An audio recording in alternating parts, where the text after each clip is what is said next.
Hello, goddesses. Welcome to episode 70. I am looking forward to sharing this episode with you today with Dr. Angela Potter. Now, you might remember Dr. Potter was already on the episode earlier this year, a few months back, and she's here for a comeback episode where we really dive deep into talking all about the divine feminine in healing the menstrual cycle. You may or may not be aware of this particular subject matter, but it is so important. And it's just not a subject that many of us, as women, as menstruating women, grew up learning about. We just learned about the period being just something that happens. It's often inconvenient, it often gets in the way with our lives. And when in actuality, and something that I really dove into when I was in Chinese medical school, is the menstrual cycle is actually one of our best friends. It's one of our biggest informers of the state of our health and well being. I really hope that you enjoy this episode today. I love talking with Dr. Potter. She's just full of knowledge. You will hear my dog barking a couple of times in this episode. It wasn't something I could edit out, but you know what? I'm okay with that. We're keeping it real. Ayla is always with me. She's basically my office assistant. So basically, I like to look at that as saying, she's just saying hello to you all, goddesses. So, goddesses, stay tuned. Hello, fire goddesses. Welcome to the Reclaim Your Fire podcast. My name is Angela Noel, and I am a prosperity coach for the newly awakened or awake curious, driven overachiever, and overdoer. After running a successful acupuncture practice in Boston for 12 years, I decided to hang my hat by closing the practice and pursue what it is that I'm really meant to do in this world, and that is to serve humanity online on a global scale. Using my background in Chinese medicine, along with the brain science of habits, spirituality, and divine masculine and feminine energy balance, I am here to help you not just understand, but know how powerful you are, and that you are the person who is responsible for having the finances, inner peace, radiant health, and energy, aka the fire, in your life that you've always desired. My intention with this podcast is to serve humanity, no matter what gender you identify as, to help bring out the divine feminine goddess in each and every one of you. As you probably are already aware, the world is changing and is begging for the goddess to come out in each and every one of you. So, fire goddesses, stay tuned.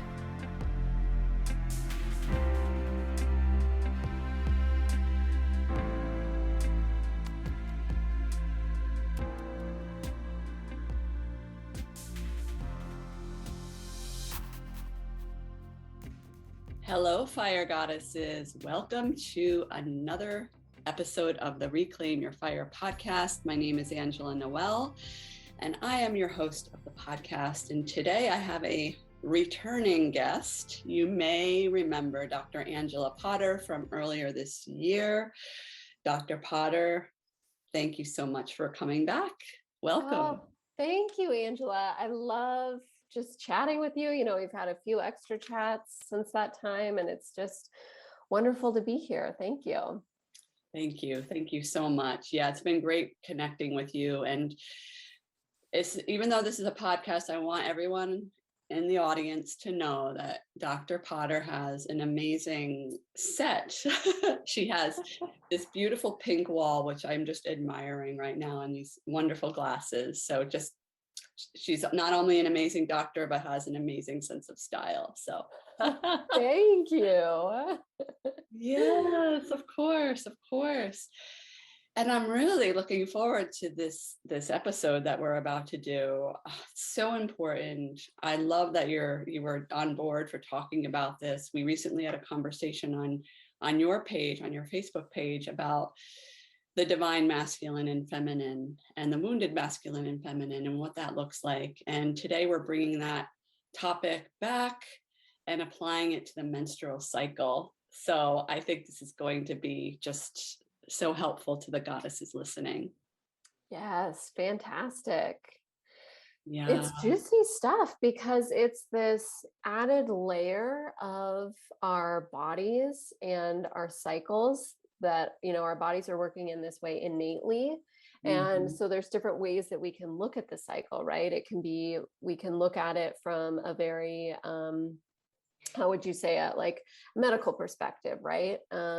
Looking at hormone levels and looking at any structural issues that are going on, and that's all really important, and I do that in my practice, right? But then like looking at this next layer of understanding what our bodies are doing cyclically and how we're living in alignment with that and how we're living in opposition to that and how that reflects in our cycles and our mood and our energy and our, like PMS and all these different things. Yeah. And, I love this. I love that we're talking about this because I feel like, so many women in society in general, we grow up believing that this is just something that happens to our bodies. It happens to us, right?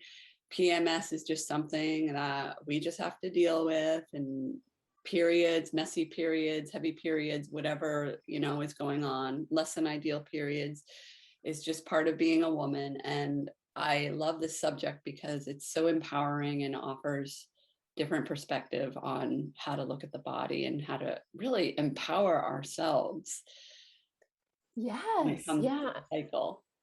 I'm so glad you brought that up because that is a huge myth. Absolutely, that we just have to deal with these symptoms, that, the irritability and the cramps and the food cravings and all of this. And there's two really big places where that comes from, and we're going to focus mainly on this idea of, well, not just idea, but this essence of how our bodies are out of alignment with the energy. And then so that's one piece, and then the other piece that I want to let people know about is just the hormone balance, because we live in a world where we're exposed to so many synthetic hormones, hormone disruptors, that a lot of women, if they're struggling with PMS, do have a hormone imbalance. So that's just a little like heads up to consider that that could be a part of it, to help bring you into this place of having a perfect period, which Mhm. should be really with like, low irritability, very little cramping, food cravings just coming up, just very light, right? And so what's happening and why PMS tends to be such a big issue for women is because we're living out of alignment with how our bodies want to cycle, not want to cycle, but are cycling naturally. And so being a woman, having female hormones, right? Even people who identify with being a female would, work in this cyclical way. But I myself am a female and have female hormones. And so those hormones are operating on a monthly basis, right? Like estrogen is our dominant hormone in the first half of the cycle, and then it switches, and progesterone is the hormone that's dominant in the second half of the cycle. There's lots of other hormones going on. There's, that's like base level simplification of what's happening. And so hormonally, that's what our bodies are doing during a whole month cycle. Now, testosterone, right, the male dominant hormone, it cycles more regularly, more on like a 24-hour period, right? It doesn't have this month-long cycle. And so for people who identify as male or have male hormones, they're really comfortable living in that idea of every day I have the same level of productivity and I'm just going to keep on going every day. But for people who don't have that, right, it's a struggle to keep up our energy and our productivity at the same level every day of the month. And yet we live in this culture and this world that says that's what is important. That is what establishes your, your need and your contribution to society, right? Is to keep up on a daily basis, going so hard every day. Mm-hmm. And that's also a very, when we get into like the masculine and feminine energies, right? That's a very masculine dominant energetic pattern, right? Is that like, okay, we're moving real fast, we're getting things done, we are on this high level of productivity. Yes. And I mean, I loved so much of what you said, everything about what you said, and just basically comparing. We'll just start with, we all know, right, that women are different than men, right? Biologically, we've been hearing, for obvious reasons. And then, over the years, it's becoming, there's more information available about how we're different. And I love how you painted that picture about how, men, because of the testosterone cycle, they aren't as affected by these cycles that we as women experience. And I don't know whose idea this was, about how our society has favored, probably because of, how many thousands of years of being in the masculine, we favor masculine culture, right? It's all over the place. But what we're talking about today is not just necessarily about, how men have been ruling, for lack of a better word, but we've been in a very masculine culture for so long, right? And we are, between awareness and I think shifts in consciousness and changes in people, we are gradually shifting into this more feminine paradigm. And to be able to see the difference of how we've been living for so long, right? Like even Nike, like, I don't know if they still use their slogan, but just do it. Like, just do it. And Yes. what percentage of the population does that really even apply to? Like, if you start to look at like masculine versus feminine, and then if you start going down like the human design rabbit hole, that's like such a small percentage of the population that can actually just do it, right? It's crazy.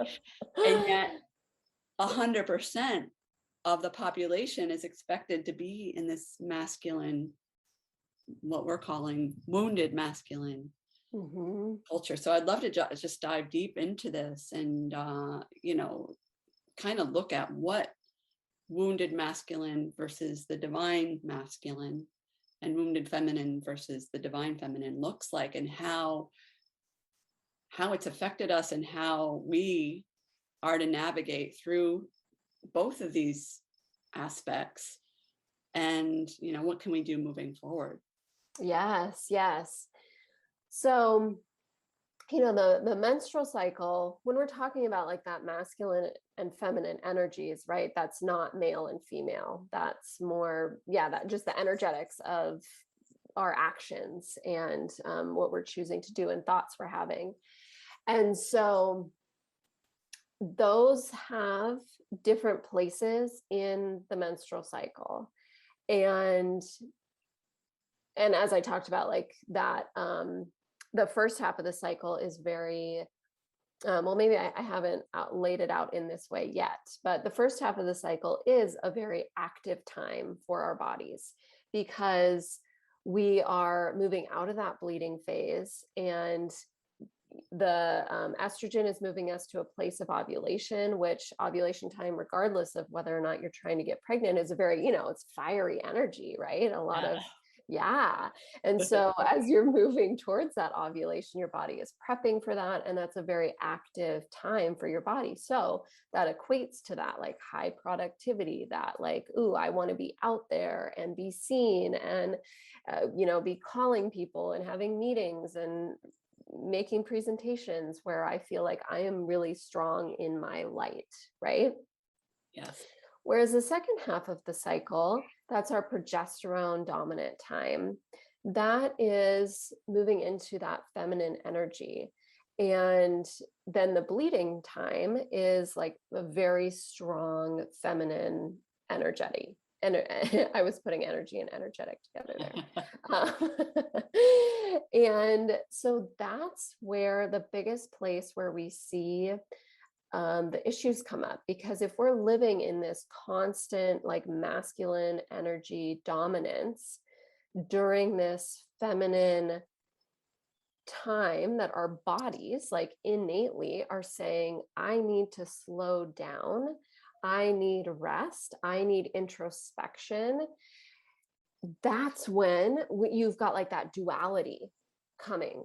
And that's when we have a lot of that irritability comes up, because your body anyway wants to be either in a space of rest or in a space of just speaking your truth and your power. Like that's very feminine. And it doesn't feel like that's in alignment with our world and our worldly expectations.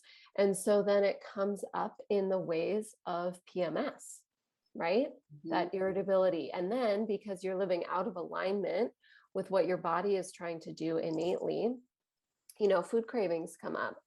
And then also that leads to the actual hormone imbalance, right? Because it's just really natural for our bodies to be on this cyclical basis throughout the month.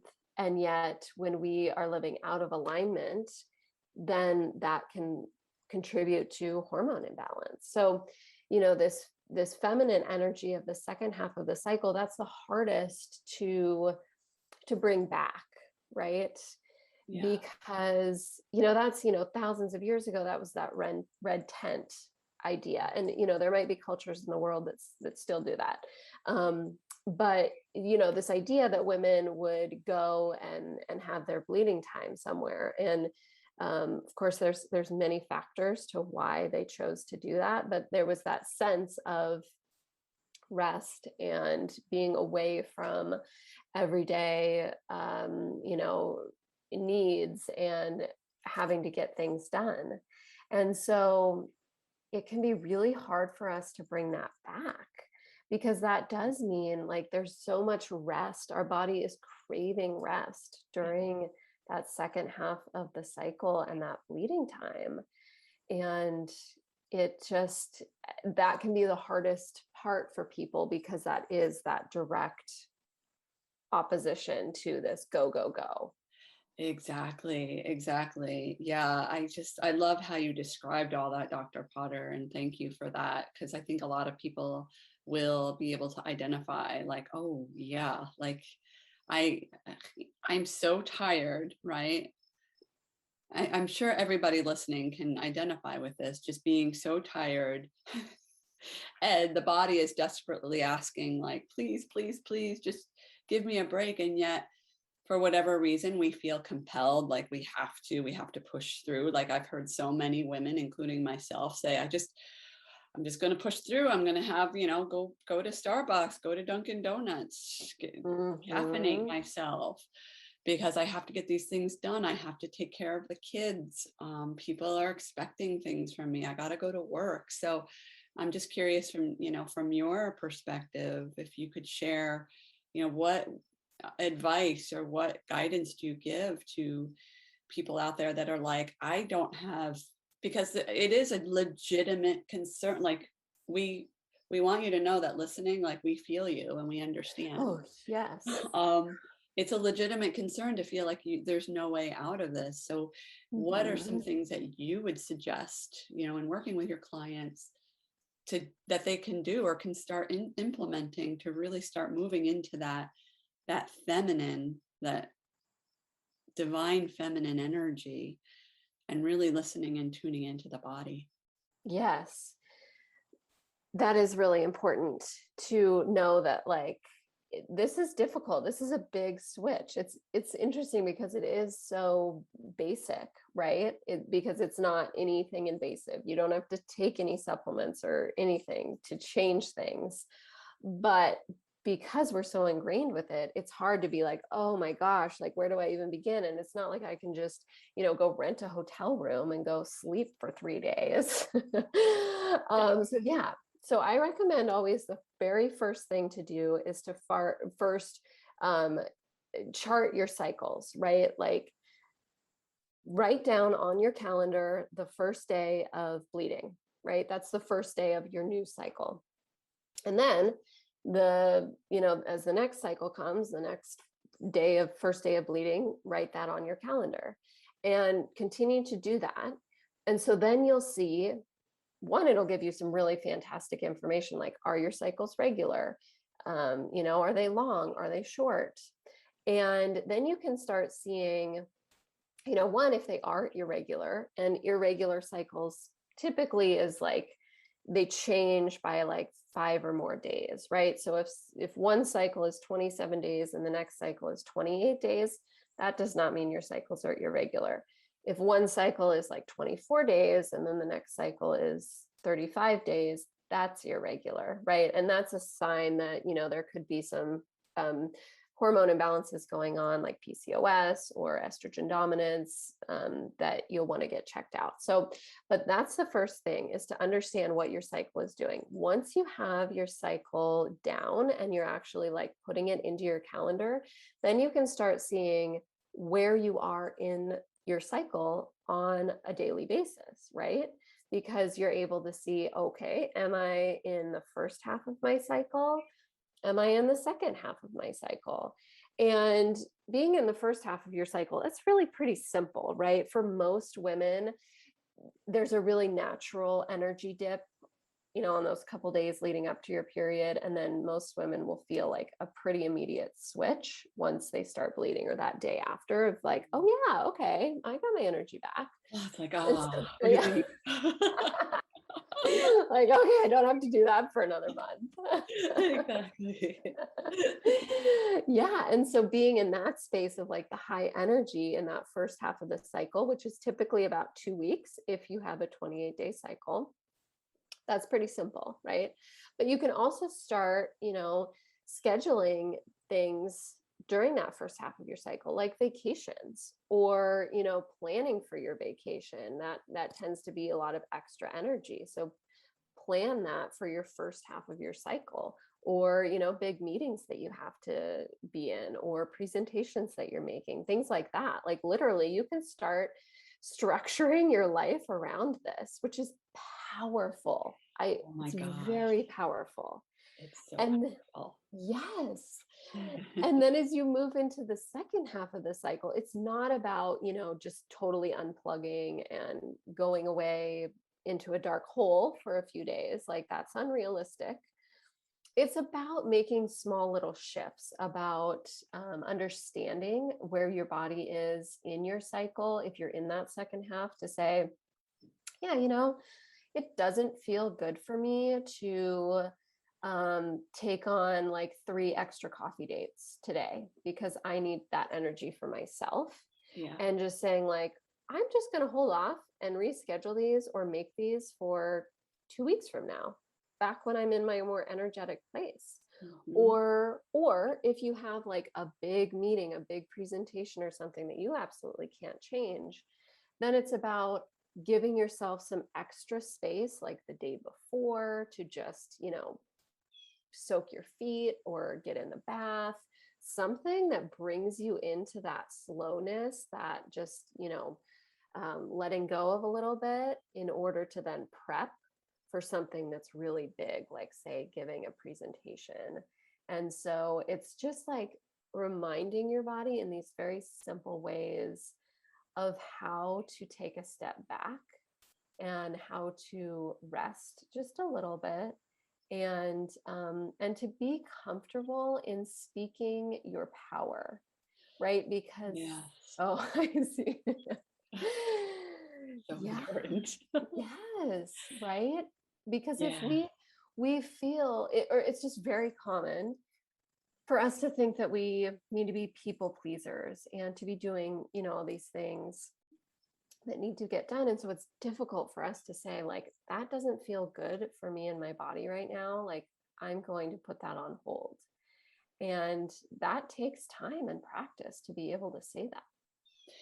Yeah, I'm so glad that you mentioned that, because it really, for people listening, since we're talking about masculine and feminine energy, it's very masculine to listen to something like this and be like overwhelmed, right? The energy Yeah. of overwhelm is a very masculine energy. And my invitation is, if you're listening to this and saying, oh my gosh, I know I need to make some changes, is to allow yourself the ability. And what I kept hearing when you were talking was awareness, right? To be Mm-hmm. aware, first of all, that, like you said, when am I in my first half of my cycle, my second half, tuning into your body, it is something that's going to require practice.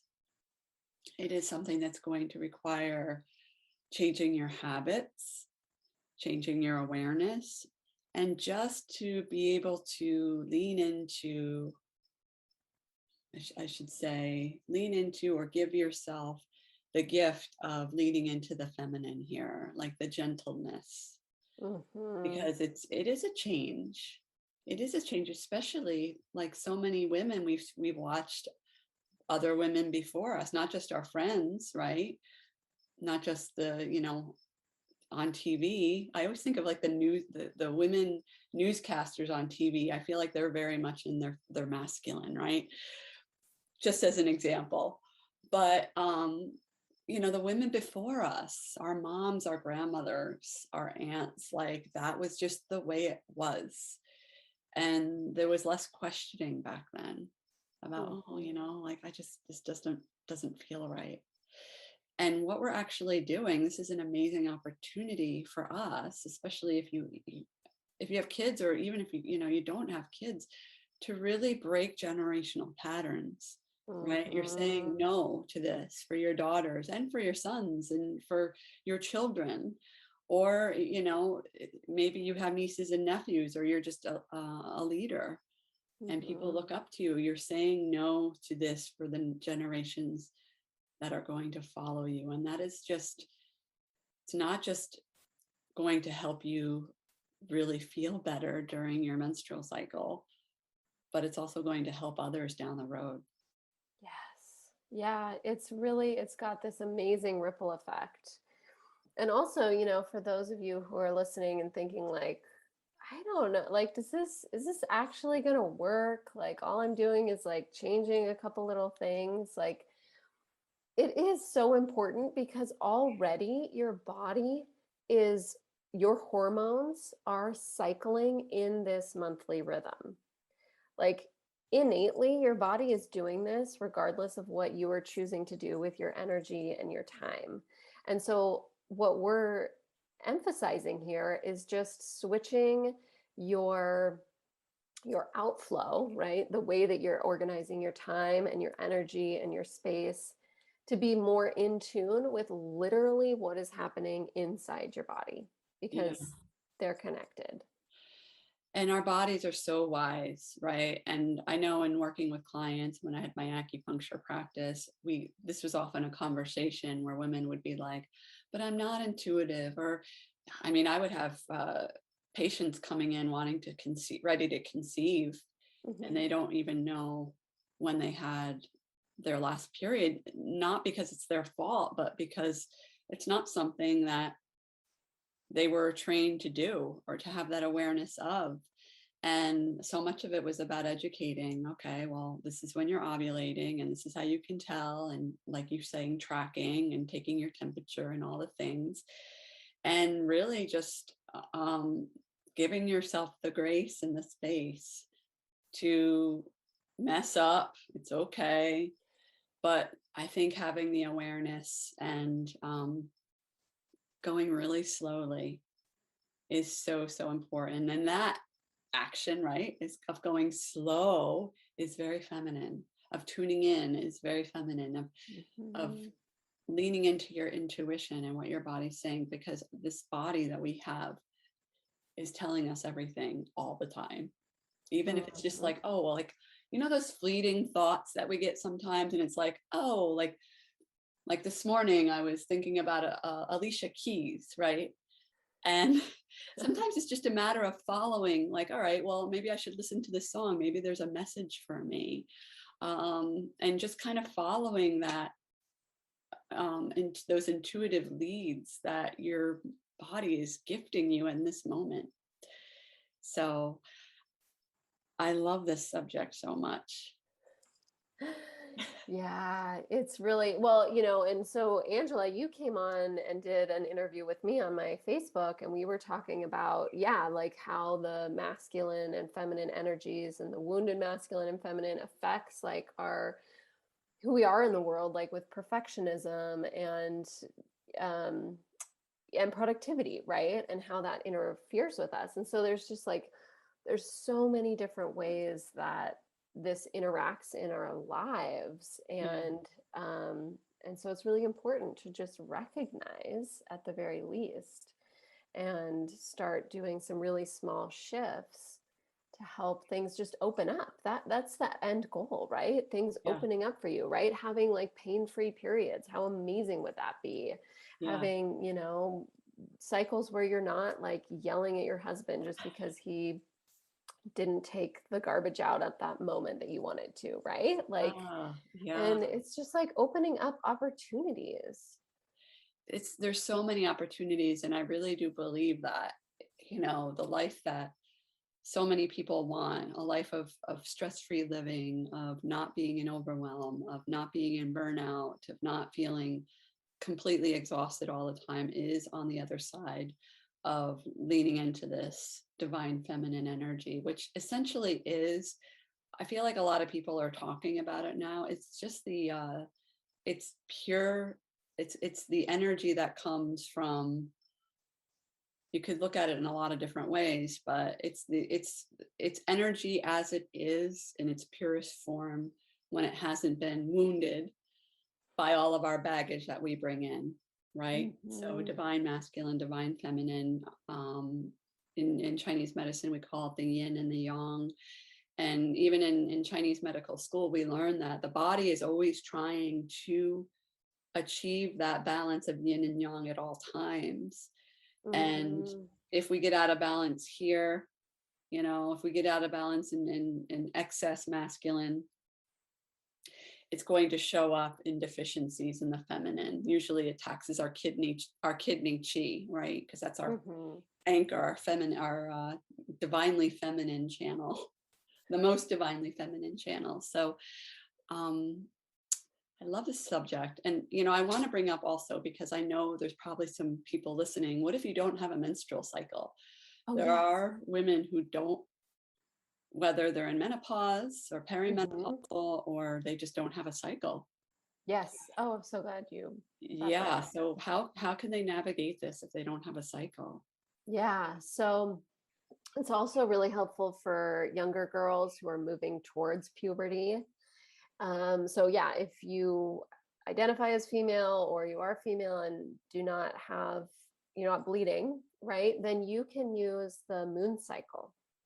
And so, the an average menstrual cycle is 28 days, right? The moon cycle is 28 days. And so also like the energetics of the moon patterns are similar, right? The new moon, the dark moon correlates with the bleeding time because it's darkness, right? It's very inward, it's rest. And then the full moon is, it's the moon is shining in its full bright glory, and that corresponds with ovulation time, where you just want to be out there and you're fertile and you're just going. And so that's what we use, is the moon cycles. And so if you want to connect with that natural cycle within your body, then using the moon cycles is just really simple. You can find a calendar easily online to know what the moon is doing, and then you can, yep, just see, from the full moon to um let's see, oh gosh, now I'm getting into my thing. Okay, so the full moon would be, all right, I'm totally, I need a minute to think this through, because it's the new moon, that's your Yeah. bleeding time. So you would use Yep. that as your first one. And then as you move towards the new moon, which would be ovulation, so that's like the first half of your cycle. And then as you're moving from the full moon into the new moon again, that's the second half of your cycle. That's strongly feminine to just start be going a little more inwardly, and resting a little bit, but also in that space of speaking your power. So, Yeah.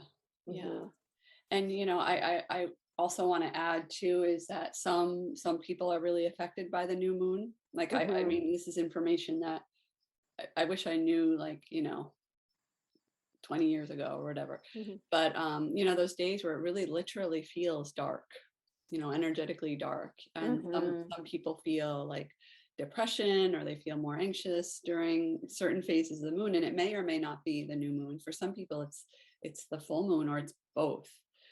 um, Yes. so it's a matter of, I always invite my clients to just start, having a calendar with all the cycles. If you're getting your period, to include that in there, because, and just getting an idea of your natural cycle and your natural rhythm and how you feel during those certain phases of the moon. Like personally for me, I feel both. Mhm. Usually, by the time the new moon hits, there's like that release that you talk about, that the menstrual, having your period. But the days leading up to the new moon, I always look at my schedule, and I don't, if I can avoid, I don't schedule a lot then. Mhm. um and it's just a matter of I think, because we were talking about what can we how can we navigate when there's things that you just have to do. And chances are there is usually something that you can eliminate during those Mhm. times, when you're just feeling less energized or whatever. Because a lot of people are like, well, I can't, I have to do this and that. But even if it comes down to like a text, like that friend that always texts you right before the new moon or whatever, like that's just her cycle. Or there's always things, stimuli coming towards us, that we can choose. We can decide and choose what we're going to do with those things. And again, so much of it is awareness and practice. So Mhm. Yes. so important. It's a beautiful thing. Yes. Yeah, absolutely. So, Dr. Potter, I know you were on, I forget the episode number. Was it 36, 37? It was earlier this It was, year. yeah, like I think it was in May. Yeah, yeah. So, but for those that are listening, maybe new listeners, they haven't heard you before, how can they find you? Are you, how do you typically work with people? Yes. So let us know. Yes, thank you for that. Yeah, I'm located in Portland, Oregon, but I work virtually. So I do have ways to work with women around the country. And so, if you're struggling with PMS, struggling with really bad cramps, or, every cycle is just you're dreading it, reach out, let's talk. And so I welcome you to sign up for a free Vibrant Health Breakthrough session with me, where we'll talk about your most frustrating health issues, and then I'll share with you some answers that are available. So you can sign up for that on my direct calendar. That's calendly.com/Dr. Angela Potter. And then you can find out more about me and my practice on my website, which is drangelapotter.com. And I'm also on Instagram and Facebook, which is at Dr. Angela Potter. And if you head over to my blog, you'll find Angela's interview. I've got that up. Oh, So yes. Thank you. That was a yes, fun chat that we had a couple of weeks ago. yes. So I will link all of this information into the show notes, for those of you that want to reach out, and maybe you're driving or something. So they're in the show notes, check them out. And Dr. Potter, do you have any takeaways, anything that you want to leave the goddesses listening with before we say goodbye? Yes, just that, you do hold the power within yourself to heal your body. And I invite you, if the one thing to move forward from this conversation is to start tracking your cycles, and to just understand, all you do is just put the date on your calendar to start seeing your rhythm. And that's a powerful place to begin. So powerful. Thank you so, so much, Dr. Potter. It was a pleasure. What a fun chat. I can't believe the time is already up, but thank you for your time and your wisdom today. Yes, thank you so much for having me. It's such a joy talking with you. Yes, likewise. And until next time, goddesses, be radiant, be powerfully authentic, and know that you can always reclaim your fire at any time. Till next time, take care.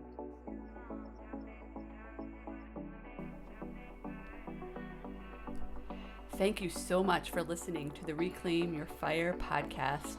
If you have found value in this podcast, please share this podcast with those you care about. As you probably already know, in order for the world to change, we need to change. So spread the word by sharing this podcast or by leaving a review in iTunes. Until next time, Fire Goddess, be radiant, be fiery, and be powerfully authentic. Take care.